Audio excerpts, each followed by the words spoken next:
أعوذ بالله من الشيطان الرجيم. بسم الله الرحمن الرحيم.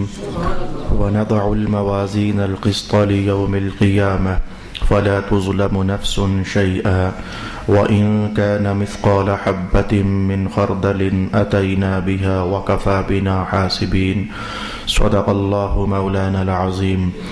الصلاة والسلام عليك يا سيدي يا رسول الله. الصلاة والسلام عليك يا سيدي يا حبيب الله. الصلاة والسلام عليك يا سيدي يا شفيع المذنبين وعلى آلك وأصحابك يا سيدي یا رحمت للعالمین.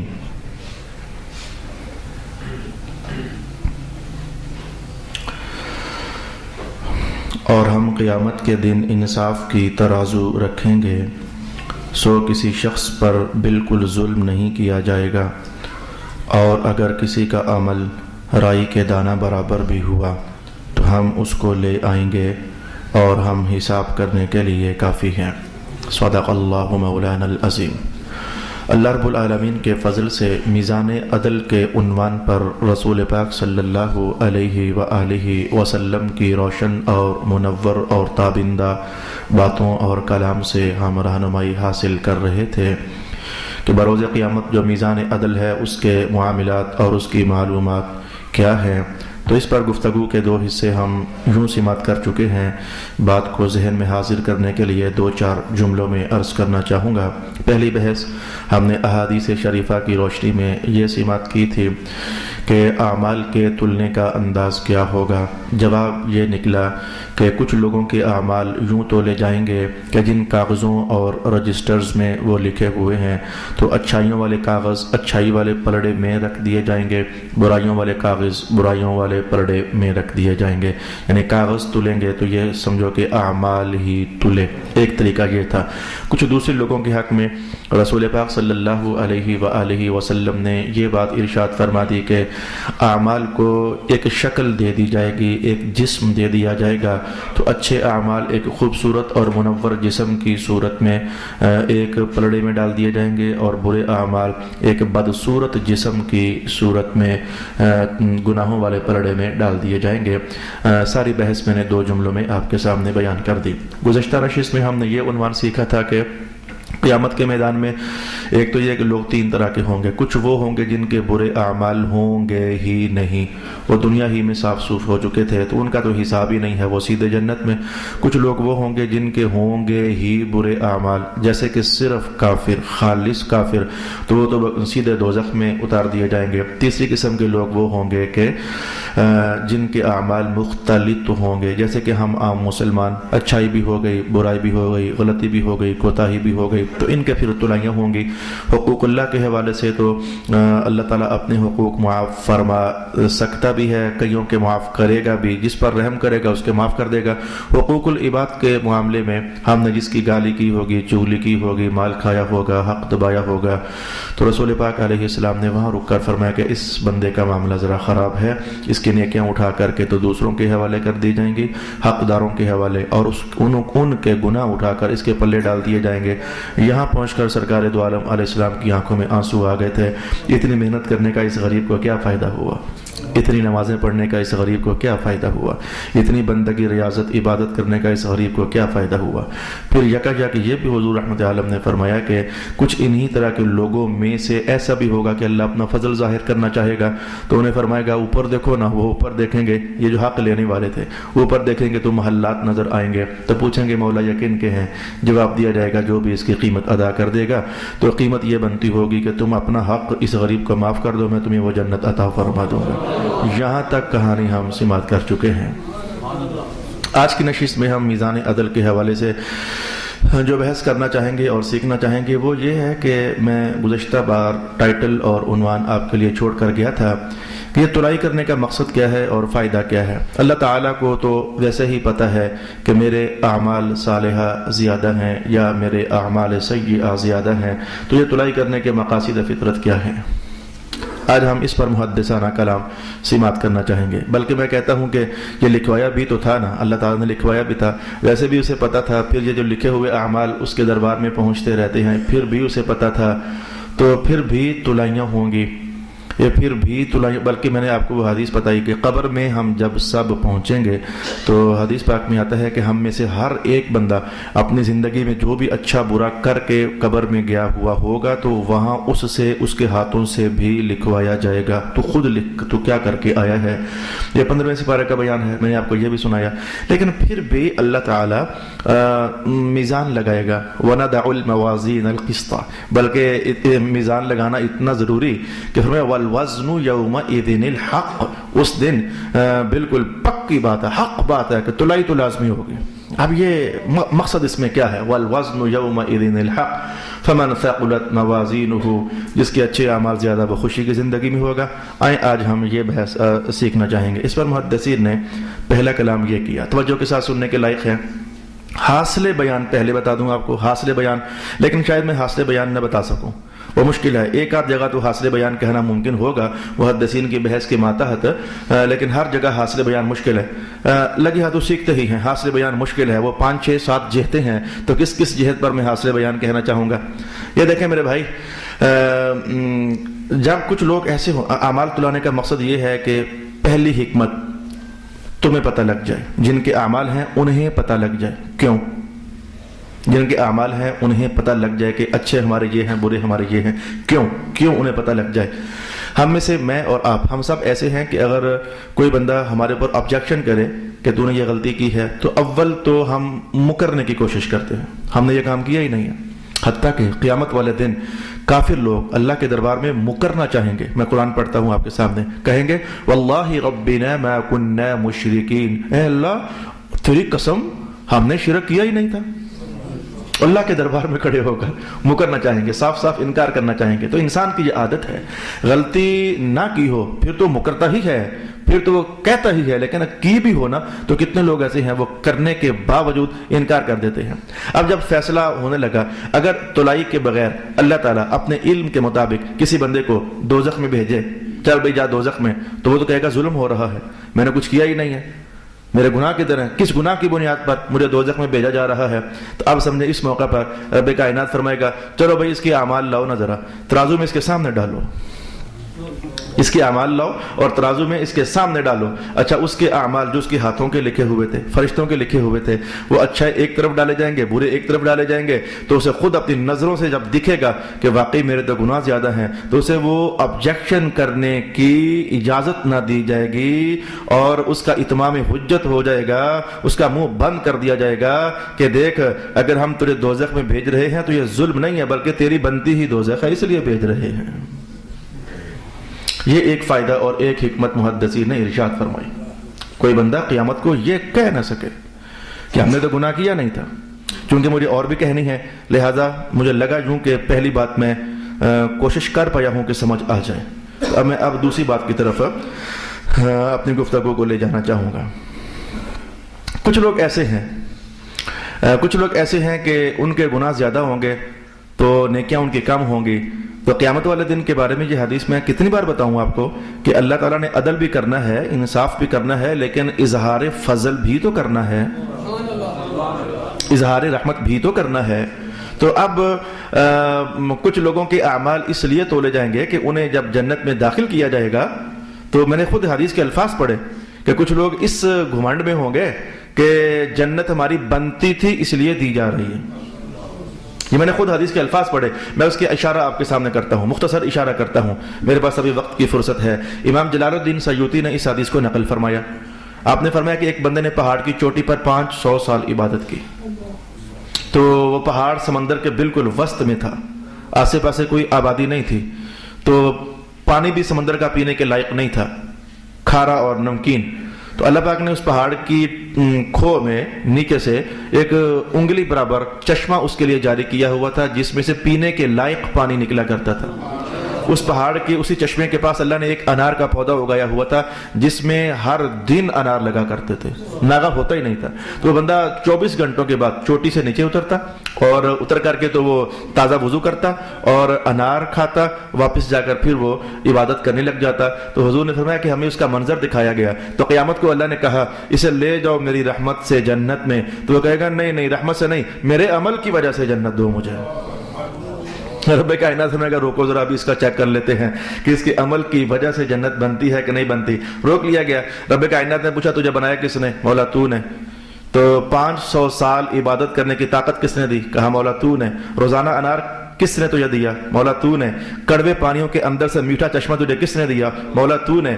تو رب کائنات کہے گا کہ جو اتنی نعمتیں میری لی ہیں تو ان کی قیمت کیا بنتی ہے تجھے پتا ہے؟ وہ کہے گا نہیں پتا. رب کائنات کہے گا جو سب سے چھوٹی نعمت ہے پلک جھپکنا مثلاً، اس نعمت کو حکم ہوگا کہ ذرا دیکھنا کہ تیری کتنی کی قیمت بنتی ہے. تو وہ پلک جھپکنے والی چھوٹی سی نعمت، یہ نعمت ہے، یہ آنکھ جھپکی، یہ نعمت ہے اللہ کی. تو وہ آگے بڑھے گی اور 500 سال کی عبادت کو لپیٹا مارے گی اور کہے گی یہ میری قیمت ہے. رب کائنات کہے گا کہ یہ تو 500 سال جو تو لگا رہا یہ تو پلک جھپکنے کی قیمت بنی ہے، اور جو باقی نعمتیں ہیں وہ کدھر گئیں؟ پکڑو فرشتوں اس کو لے جاؤ دوزخ میں، کچھ نہیں بنتا اس کا. جب وہ یہاں بات پہنچی تو وہ کہنے لگا اے اللہ چل ٹھیک ہے تیری رحمت ہی سے جنت عطا فرما دے. تو اسے سمجھ آ گئی کہ میرا تو بنتا ہی کچھ نہیں ہے. اس نے کہا مولا میرے عمل کی وجہ سے نہیں، اپنی رحمت ہی کی وجہ سے جنت عطا فرما دے. تو آپ سمجھیں اس حدیث سے میں نے مقصد کیا لینا چاہا. کچھ لوگ جنت جب انہیں اللہ دے رہا ہوگا تو وہ کہنا چاہیں گے کہ یہ جنت ہماری بنتی تھی، اس لیے رب کائنات اب انہیں سمجھائے گا اس کے اعمال تولو ذرا بھائی، اعمال تولو. تو اعمال تولیں گے تو اس کی بنتی تو دوزخ تھی. تو اب اسے سمجھ آئے گی جنت میری بنتی نہیں تھی، اگر مل رہی ہے تو اللہ صرف عفو درگزر اور معافی سے کام لے کر مجھے جنت عطا فرما رہا ہے. ان پر احسانات کا اظہار ہو جائے گا اور وہ شکر کے کلمے پڑھیں گے. میں کہتا ہوں کہ ابھی دورہ تفسیر کے اندر آپ لوگ بھی کتنے سارے ماشاءاللہ آ رہے ہو، تو میں بھی نت نئی آیات سے کیا اہل جنت جب دوزخ سے بزم محشر سے ایک دم سے جنت میں داخل کر دیا جائے گا تو وہ آپس میں باتیں کر رہے ہوں گے، یعنی جیسے وہ بندہ تھکا ہارا ہو، تم مصیبتوں سے نکلے، اور شکر ہے یار اللہ پاک نے جان چھوڑ دی، وہ نا دوزخ گھیرنے والی تھی ہمیں. وہ جنت میں نکل کر باتیں کریں گے، وہ شکر ہے اللہ نے کرم کر دیا، فضل کر دیا، ورنہ آج ہمارا کیس تو خراب ہو گیا تھا. یہ دوسری جہت محدثین نے ارشاد فرمائی کہ وزن اس لیے کیا جائے گا تاکہ لوگوں کو سمجھ آئے کہ دیکھو یہ اللہ کی رحمت ہے، بنتی تمہاری دوزخ تھی، کوئی ادا اللہ کو اچھی لگ گئی تھی تو اللہ رب العالمین نے بنی دوزخ کو ختم کر کے تمہیں اپنے فضلوں سے جنت عطا فرما دی ہے. تم یہ نہ سمجھنا کہ ہماری بنتی تھی، بنتی شنتی کوئی نہیں تھی. قاضی بیضاوی نے رحمت اللہ تعالی علیہ سورہ بقرہ میں اس آیت کی تفسیر بیان کرتے ہوئے صاف صاف جملہ ارشاد فرما دیا. کہنے کہ بتاؤ کہ ایک مزدور وہ ہوتا ہے جو کام کرنے کے بعد مزدوری لیتا ہے، اور ایک مزدور وہ ہوتا ہے جو ایڈوانس ہی لے لیتا ہے. تو جس نے ایڈوانس مزدوری لے لی ہے تو آپ کو پتا ہے کہ اب جب وہ کام کرے گا تو یہ تو اس ایڈوانس کا بدلہ ہے، اب مزید اس کا بنتا کچھ نہیں ہے. یہ جملہ آپ سمجھیں کہ تو میں ایک آیت کا دلچسپ حوالہ آپ کے سامنے لا سکوں گا. جو مزدور اپنی اجرت ایڈوانس لے لے، ہو جاتا ہے بعض اوقات ایڈوانس لے لے، اب بعد میں وہ کام کرے تو وہ جو بعد میں کام ہے یہ تو پہلی لی ہوئی مزدوری کا بدلہ ہے، اس کے بعد مزید اس کا بنتا کچھ نہیں ہے. قاضی بیضاوی نے کہا کہ ہمارا حال اللہ کے دربار میں یہ ہے، ہم مزدوریاں ایڈوانس لے چکے ہیں. قاضی بیضاوی یہ آپ نے سمجھا کہاں سے ہے؟ کہنے لگے آؤ میں آپ کو بتاتا ہوں. رب کائنات نے ارشاد فرمایا یا ایھا الناس اعبدوا ربکم الذی خلقکم، اے لوگو عبادت کرو. مولا کیوں؟ فرمایا کیونکہ عبادت سے پہلے ہی تمہیں اس نے پیدا جو کیا ہے تو اس کے بدلے میں، اس نعمت کے بدلے میں عبادت کرو. تو بیضاوی نے کہا یہی تو میں کہہ رہا ہوں، جو عبادت کرنی ہے وہ تو پہلی نعمت کے بدلے میں کرنی ہے. تو لہذا جو عبادت ہم کر رہے ہیں اس کی اجرت ہم زندگی کی صورت میں اللہ سے پہلے ہی لے چکے ہیں، اپنی خلقت کی صورت میں پہلے ہی لے چکے ہیں. تو لہذا اب جو بھی عبادت ہے ایڈوانس ہم پہلے کھا چکے ہیں، اب کی ہوئی عبادت کا بعد میں ہمارے لیے بنتا کچھ نہیں ہے، یہ تو ایڈوانس لے چکی ہوئی کا بدلہ چل رہا ہے. تو پھر بھی اللہ تعالیٰ جب دے رہا ہے تو سمجھ جاؤ یہ تمہارا بنتا نہیں تھا، وہ اپنے فضلوں ہی سے عطا فرما رہا ہے. یعنی اس نے عبادت والی ریاضت اور مشقت سے پہلے بھی ایک بار مزدوری دے دی اور بعد میں بھی وعدے کر رہا ہے چلو میں دے دوں گا. یہ اس کا یہ فضل ہے بندوں پر کہ جو وہ کر رہا ہے. مجھے امید ہوئی کہ محدثین کی دوسری بحث بھی میں آپ کی خدمت میں عرض کر پایا اور اللہ نے آپ کا دل کھولا ہوگا. دل تو اللہ نے کھولنا ہوتا ہے، آپ کا دل کھلا ہوگا اور بات سمجھ آئی ہوگی کہ ترازو آخر کیوں قائم کیا جائے گا. ایک تیسری بات ہے، محدثین نے کہا ترازو اس لیے بھی قائم کیا جائے گا کہ سبحان اللہ، مزہ آ رہا ہے بات کہتے ہوئے. فرماتے ہیں دیکھو اللہ پاک نے حافظوں سے کہنا ہے کہ اپنی قوم کے اتنے بندے جن پر دوزخ واجب ہو چکی ہے ان کے لیے شفاعت کر، 10 یا 15 یا 20 جس کے جو بھی مناسب حال ہے تو ان کے لیے شفاعت کر. اب مثلا چلیں کوئی حافظ صاحب کھڑے ہیں، اللہ کرے میں بھی ہوں، سارے ہی حافظ ہوں، ایسا ہی ہوں، اللہ ہمیں بخشش دے دے، کوئی حافظ صاحب کھڑے ہیں تو ان کو حکم ہونا ہے کہ جن 20 بندوں پر دوزخ واجب ہو چکی ہے انہیں بچا لے۔ اب ماجرا یہ ہے کہ حافظ صاحب کو پتہ کیسے چلے گا کہ بھئی میرے خاندان کے کس کس بندے پر دوزخ واجب ہو چکی ہے؟ انہیں پتہ کیسے چلے گا؟ وہ تو سب کو نہیں سمجھ آ رہی۔ دیکھو میں اس وقت بیٹھا ہوں تو آپ میں سے مجھے کیا معلوم کہ کون دوزخ والا ہے کون جنت والا ہے؟ مجھے کیا معلوم؟ میں نہیں جانتا ہوں۔ جس نے بھی شفاعت کرنی ہے، اولیاء نے شفاعت کرنی ہے، چھوٹے بچے جو دودھ پینے کے زمانے میں فوت ہو گئے انہوں نے شفاعت کرنی ہے، سرکار دو عالم نے شفاعت کرنی ہے، صحابہ پاک نے شفاعت کرنی ہے، اہل بیت کرام نے شفاعت کرنی ہے، اہل علم نے شفاعت کرنی ہے۔ تو یہ کتنے درجے ہیں شفاعت کرنے والوں کے۔ اب ماجرا یہ ہے کہ ان کو یہ کہا جائے گا کہ چلو بھائی دوزخ والوں کو یہیں سے پکڑ کر لے جاؤ جنت میں۔ اب ان کی طرف سے بات تو ہے مولا ہمیں کیسے چلے گا پتہ کہ دوزخ والے ہیں کون سے، جنت والے ہیں کون سے؟ لو جی آپ کو بات سمجھ آ گئی۔ رب کائنات کہے گا ذرا ان کے اعمال تولو نا، اعمال تولو۔ بولا تجھے پتہ نہیں ہے کہ کون اچھا ہے کون برا؟ کہا مجھے پتہ ہے، اصل میں اس حافظ کو پتہ نہیں ہے، تاکہ تلیں گے اسے پتہ لگ جائے کہ یہ دوزخ والے ہیں، یہ ان کو چھڑانے کے لیے کوشش کر سکے۔ گویا یہ جن لوگوں نے شفاعت کرنی ہے تو ان کو پتہ لگانے کے لیے کہ بھائی اب چلو نا، وہ جو میں نے تمہیں ایک خاص عزت دی ہے تو اس عزت کو استعمال کرو نا۔ قرآن پاک نے ارشاد نہ فرمایا فَأَمَّا الَّذِينَ آمَنُوا وَعَمِلُوا الصَّالِحَاتِ فَيُوَفِّيهِمْ أُجُورَهُمْ وَيَزِيدُهُمْ مِنْ فَضْلِهِ۔ رب کائنات نے کہا کہ ایمان والوں کو اور اچھے عمل کرنے والوں کو ان کا جو بنتا ہوگا میری رحمت سے وہ میں دینے کے بعد، پورا اجر دینے کے بعد ان سے کہوں گا کچھ زیادہ لے لو۔ وَيَزِيدُهُمْ مِنْ فَضْلِهِ، اللہ اپنے فضل سے کچھ زیادہ دے گا، ان سے کہوں گا کچھ زیادہ لے لو۔ وہ کہیں گے مولا زیادہ کیا ہے؟ تو اللہ تعالیٰ فرمائے گا کہ دنیا میں جن لوگوں نے تمہارے ساتھ کوئی اچھائی کی تھی تو ان میں سے جو دوزخ میں جانے والے ہیں پہچانو اور پہچان کر جنت میں لے جاؤ۔ اب ماجرا وہی ٹھہرا کہ جن لوگوں نے شفاعت کرنی ہے، اولیاء نے یا حافظوں نے یا چھوٹے بچوں نے یا علماء کرام نے یا پھر انبیاء کرام نے، جنہوں نے شفاعت کرنی ہے، چلو انبیاء کا تو معاملہ وہ انہیں تو پتہ ہے کہ کون، وہ تو چہرے دے کر پہچان لیتے ہیں۔ قرآن پاک کا بیان ہے، چہرے دے کر پہچان لیتے ہیں کہ کس چہرے پر اللہ کا نور ہے اور کون مجرم لوگوں کا چہرہ ہے۔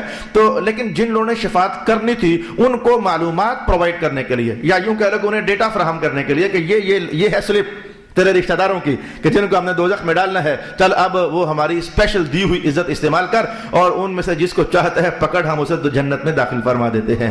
یہ تیسری وجہ ہم نے جان لی کہ میزان عدل کی وجہ کیا ہے، میزان عدل قائم کرنے کی وجہ کیا ہے۔ دہرا لیتے ہیں بات کو، جو آندہ باقی 2-3 وجوہات رہ گئی ہیں ان سے پہلے ہم بات کو دہرا لیتے ہیں۔ ایک تو میزان عدل اس لیے قائم کیا جائے گا کہ کسی بندے کو اگر دوزخ میں ڈالا گیا تو وہ یہ نہ سمجھے کہ مجھ پر ظلم ہوا۔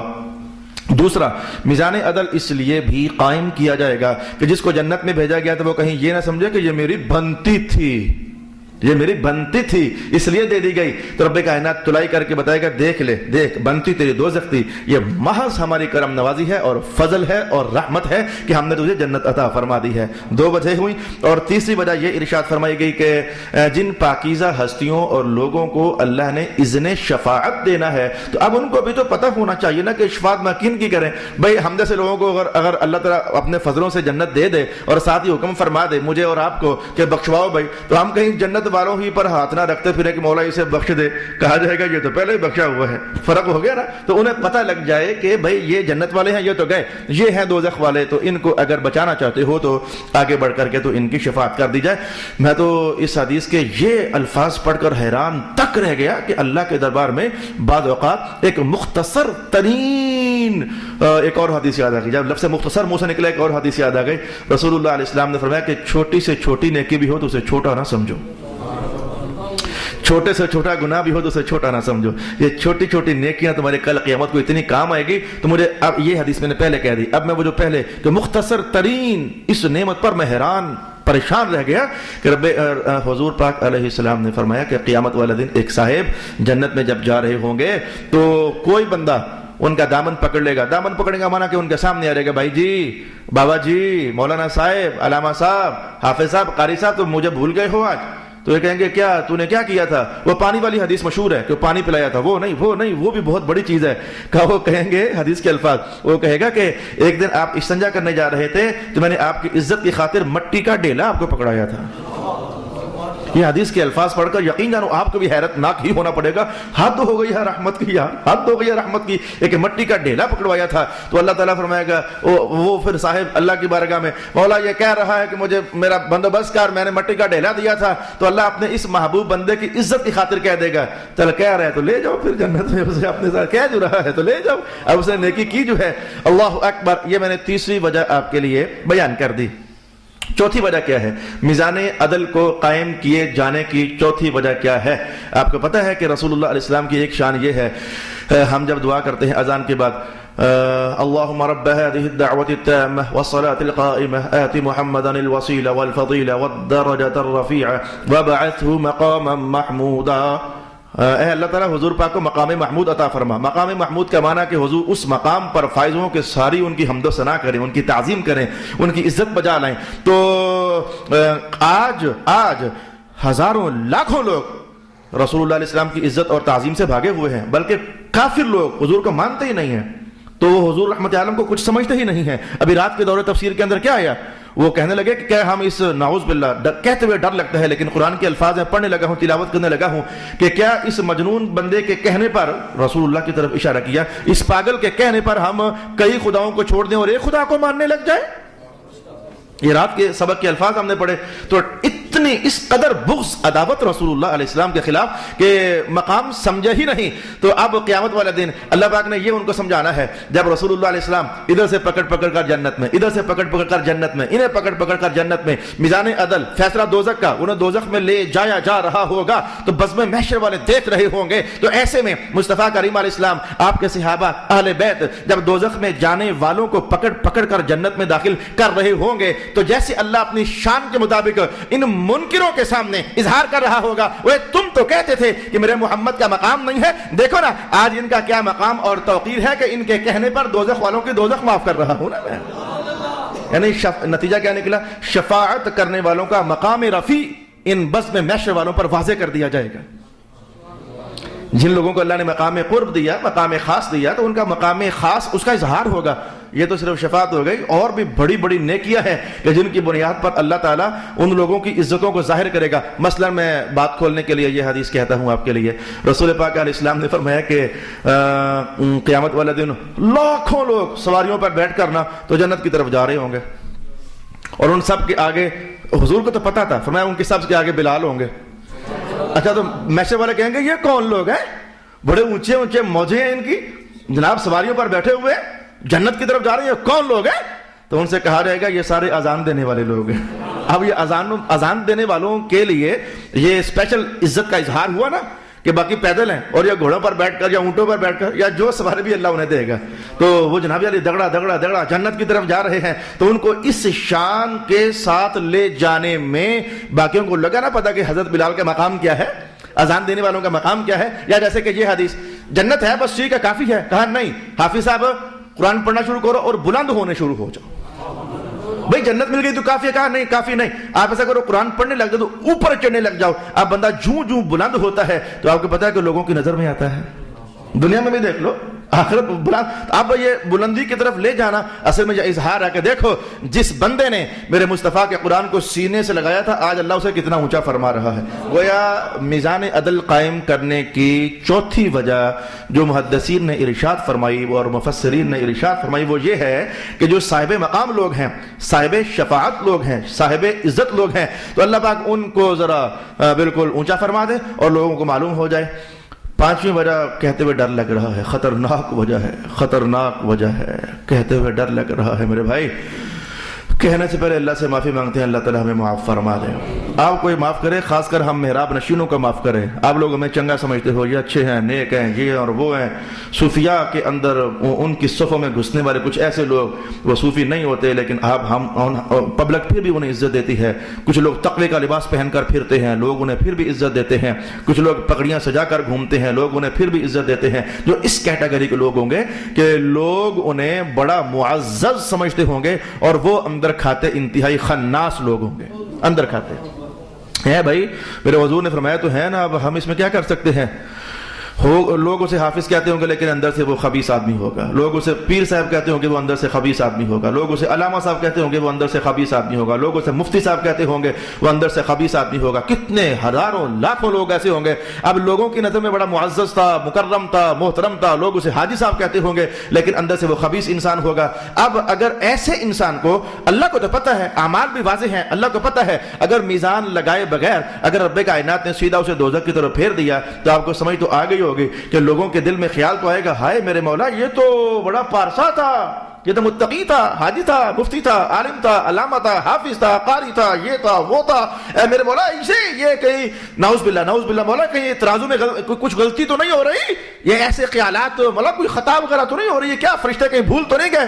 یعنی بندوں کے دل میں جو ابھرنے والے خیالات ہوں گے, مولا کائنات وہ چونکہ پہلے سے جانتا ہے کہ بندوں کے دلوں میں یہ خیالات آ سکتے ہیں, تو مولا کائنات نے میزان عدل پہلے لگا دیا کہ ایسے بندے کا پہلے تلائی کریں گے, اور تلائی کروانے میں جب لوگوں پر یہ حقیقت کھل جائے گی, ہم اسے کیا سمجھتے تھے اور اندر کھاتے نکلا کیا, اس کے تو گندے اعمال زیادہ ہیں. اب اسے اگر دوزخ میں بھیجا جائے گا تو لوگ مطمئن ہوں گے, ان کے دل میں کوئی ایسا خیال پیدا نہیں آئے گا کہ یار اس کی تو دوزخ بنتی نہیں ہے, یہ تو جنت والوں میں سے ہے. رب کائنات کا لگاؤ نا ذرا ترازو تاکہ ان کے دلوں میں آنے والے خیال پہلے رک جائیں. یہ اللہ جاننے والا ہے, کیونکہ اللہ صرف ظاہر کو نہیں دیکھتا جیسے تم دیکھتے ہو. اللہ کی شان تو وہ ہے جو بندوں کے ظاہر سے بھی آگاہی رکھنے والا ہے, بندوں کے باطن سے بھی آگاہی رکھنے والا ہے. خطرناک وجہ ٹھہری, خطرناک وجہ ٹھہری, پبلک کے لیے نہیں. یعنی میں اور آپ ہم تو پھر بھی عزت دے دیتے ہیں, ہم تو پھر بھی عزت دے دیتے ہیں سفید لباس والوں کو, داڑھی والوں کو, امامے والوں کو, پگڑی والوں کو, علم والوں کو, قرآن کی دولت سمیٹنے والوں کو. آپ اور میں ہم تو پھر بھی عزت دے دیتے ہیں, لیکن خطرہ ہم جیسے غریبوں کے لیے ہے, خطرہ ہم جیسے غریبوں کے لیے ہے جو عزتیں سمیٹتے ہیں. لوگ ہاتھ چومتے ہیں, گھٹنوں کو ہاتھ لگاتے ہیں. میں تو چھوٹا بندہ, جو بڑے بڑے لوگ دنیا جہان میں ہیں, خطرہ ان کے لیے ہے کہ دھیان رکھنا تمہیں لوگ اتنا عزت والا سمجھتے ہیں کہ میں تمہیں جانتا ہوں اندر سے, اور قیامت کو کہیں ذلیل نہ ہو جانا. یار میں آپ کے لیے دعا کرتا ہوں, آپ بھی کرو نا میرے لیے دعا کہ قیامت کو اللہ تعالیٰ ذلیل ہونے سے بچا لے, اللہ تعالیٰ رسوا ہونے سے بچا لے, کہ آپ لوگ ہمیں ادھر اچھا سمجھو اور ہم اندر سے بڑے خبیث نکلے. یہ قیامت کی زبردست رسوائی ہے. یہ خطرہ جو 5ویں وجہ ہے, یہ خطرہ آپ کے لیے نہیں ہے, یہ خطرہ ہم جیسے غریب لوگوں کے لیے ہے کہ جن سے غلطیاں ہو جائیں. اگر اللہ جلال میں آ گیا, معاف نہ کیا تو کیا بنے گا. امید ہے اللہ کی رحمت سے, اللہ علم پاک کی برکت سے, غلطیاں ہیں بھی تو معاف فرما دے. استغفار کرتے ہیں, اللہ تعالیٰ غلطیاں ہیں بھی تو معاف فرما دے, کرم نوازی فرما دے.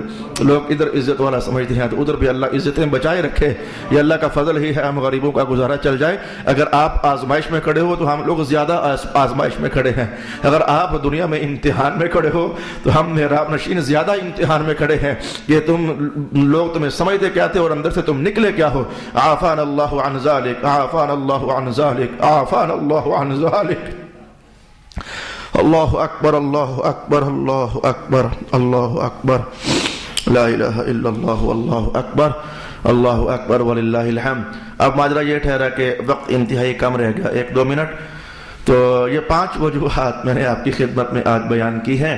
میں چلتے چلتے 2-3 منٹ میں سیم پڑھ کر بتاتا ہوں 2-3-4 جملے. امام غزالی فرماتے ہیں کہ سن لیا تم نے سارا کچھ. انہوں نے تو احیاء العلوم کے اندر اچھی خاصی بحث کی نا, احیاء العلوم کے اندر انہوں نے تو اچھی خاصی بحث کی. میزان عدل کے حوالے سے بڑی اور بھی احادیث شریفہ نقل فرمائی. کہنے لگے میزان کی یہ ساری کہانیاں سن کر اگر تمہیں ڈر لگا ہے, دل چاہتا ہے کہ چھٹکارا ہو جائے اور ادھر بچت ہو جائے, تو پھر میں غزالی کی بات مان لو. اور میری بات میری نہیں ہے, میرے آقا حضور کی بات ہے. آپ نے کئی حدیثوں کا نچوڑ نکال کر کے 3-4-5-6 جملے بول دیے. میں وہ جاتے جاتے جملے آپ کو سناتا ہوں. اس وقت میں عبارت پڑھنے لگا ہوں احیاء العلوم کی, اور جلد نمبر 4 کی, صفحہ نمبر 454 کی عبارت آپ کے لیے پڑھنے لگا ہوں. غزالی فرماتے ہیں کہ یاد رکھو, میزان کے خطرے سے قیامت والے دن وہی شخص نجات پا سکتا ہے جو دنیا میں شریعت کے ترازو سے اپنے اعمال کو تول کر رکھتا ہے. شریعت کے ترازو میں اپنی باتوں اقوال کو تول کر رکھتا ہے. وہ ادھر ہی کام سیدھا رکھتا رہتا ہے, وہ اپ ڈاؤن کو کلیئر کرتا رہتا ہے. اچھا یہ کیا کرتا ہے, جیسا کہ حضرت عمر نے فرمایا کہ آخرت کے حساب سے پہلے ہی اپنا حساب کر لو, اور آخرت میں وزن سے پہلے ہی اپنا وزن کر لو. جیسے حاجی جب مکے سے چلتے ہیں نا تو ایئرپورٹ پر تلائی سے پہلے گھر میں وہ ترازو سے تلائی کرتے ہیں کہیں جرمانہ نہ پڑ جائے. تو میں کہتا ہوں حضرت عمر فرماتے ہیں کہ اپنے تلائیاں پہلے کر لو. انسان اپنا محاسبہ کر کے موت سے پہلے ہر گناہ سے پکی توبہ کر لے اور اللہ تعالیٰ کے فرائض کی ادائیگی میں جو کوتاہی ہو گئی ہے اس کا تدارک کر لے. جو لوگوں کے حقوق واجب ہیں خاص کر کے انہیں لازمی ادا کرے. لوگوں کے جو حقوق واجب ہے انہیں لازمی ادا کرے. لوگوں پر جو زیادتیاں کی ہیں ان کی تلافی کر لے. زبان سے جو تکلیف دی ہے، اگر کسی کی غیبت کی ہے، کسی کے متعلق بدگمانی کی ہے تو مرنے سے پہلے پہلے ان سے معافی مانگ لے، انہیں راضی کر لے مرنے سے پہلے پہلے. اور جو لوگوں کے حقوق ادا کرنے اور زیادتیاں معاف کرنے سے پہلے مر گیا تو قیامت کے دن یہ سارے حقدار اس کا گھیراؤ کر لیں گے. حدیثیں ہم جان چکے ہیں. کوئی کہہ رہا ہوگا مولا مجھ پر اس نے ظلم کیا، کوئی کہہ رہا ہوگا مولا اس نے مجھے گالی دی، کوئی کہہ رہا ہوگا مولا اس نے میرا مذاق اڑایا تھا. حدیث کے الفاظ جہاں تک دیکھ لو کہ یہ مذاق اڑانا بھی بڑا مہنگا سودا ہے. کسی کی عزت خراب کرنے کے لیے مذاق اڑا دینا، پائمال کرنے کے لیے اس کو جناب چھوٹا بنا کر لوگوں کے سامنے پیش کر دینا. تو اس نے میرا مذاق اڑایا تھا. کوئی کہے گا اس نے میری غیبت کی تھی، کوئی کہے گا مولا یہ میرا پڑوسی تھا پر مجھے ستاتا ہی رہتا تھا، میرا پڑوسی تھا پر مجھے تنگ ہی کرتا رہتا تھا. کوئی کہے گا اے اللہ میں نے اسے کوئی چیز کی خرید و فروخت کی تھی اور اس نے مجھے دھوکہ دے دیا تھا، میں شریف آدمی تھا مجھے پتہ نہیں تھا تو اس نے مجھے وہ پھکی دے دی تھی. اے میرے اللہ تو ہر طرح کے یہ غنی تھا اور میں محتاج تھا، غریب آدمی تھا، مجھے غریب کو اس نے لوٹ لیا. ہے نا کاروباروں کے اندر یہ لٹیرے ایسے ہیں نا جو نہ غریب دیکھیں نہ امیر دیکھیں. تو میں اب وہ پیراگراف لمبا ہو جائے گا. تو امام غزالی نے جو چند جملوں کے اندر 20-40 حدیثوں کو نتیجہ نکال کر آپ کے سامنے رکھا، میں نے آپ کی خدمت میں پیش کر دیا. اللہ تعالیٰ کی حضور دعا کرتے ہیں کہ اے اللہ مہربانی فرما ادھر کے میزان سے پہلے ہمارا حساب ادھر ہی پورا فرما دے اور ادھر ہی ہمارے وزن گناہوں کے کم کر دے بلکہ ختم فرما دے تاکہ اوروں کے سامنے بروز قیامت رسوائی نہ ہو، شرمندگی نہ ہو. اللہ تعالیٰ میرا اور آپ کا حامی و ناصر. وآخر دعوانا الحمدللہ رب العالمین.